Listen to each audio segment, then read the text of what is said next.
I'm going to read from my most recent novel, which is called Exiles. It's about the poet Gerard Manley Hopkins and his development of the poem, The Wreck of the Deutschland. The Wreck of the Deutschland was based on a real event. There was a ship called the Deutschland that sailed from Bremen, Germany in 1875, heading for America. On board were 5 nuns who were ostracized from Germany because Otto von Bismarck was getting rid of the Catholic religious orders. And Hopkins read about them in the London Times when they were dying. Their stories were captured in the newspaper. And he was so captivated he decided to write the poem. And it becomes, in the novel, kind of a metaphor for Hopkins' own life, because he was considered a star undergraduate at Oxford University. And then everybody thought great things were going to come from him, but in fact he ended up teaching in high schools in Ireland and suffering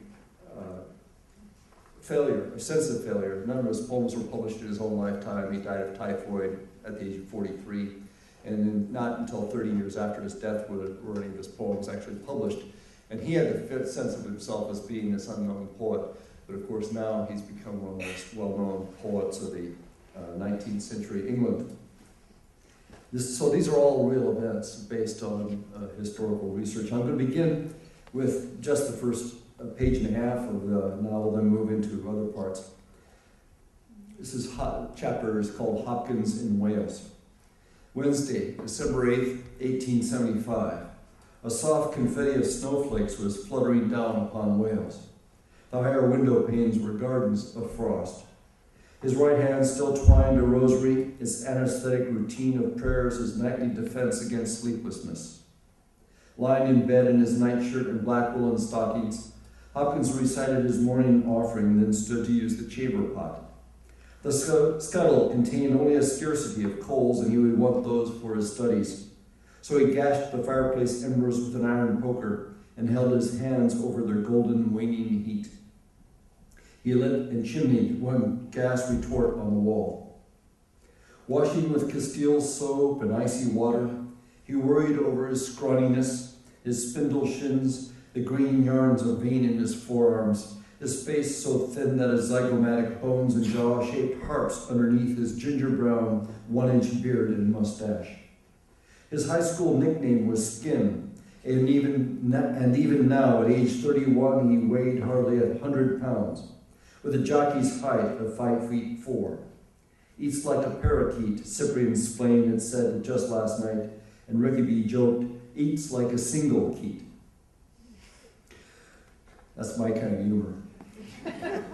Yesterday's long underwear would do, Hopkins thought, and then a jersey that the Jesuit theologist's laundress had shrunk.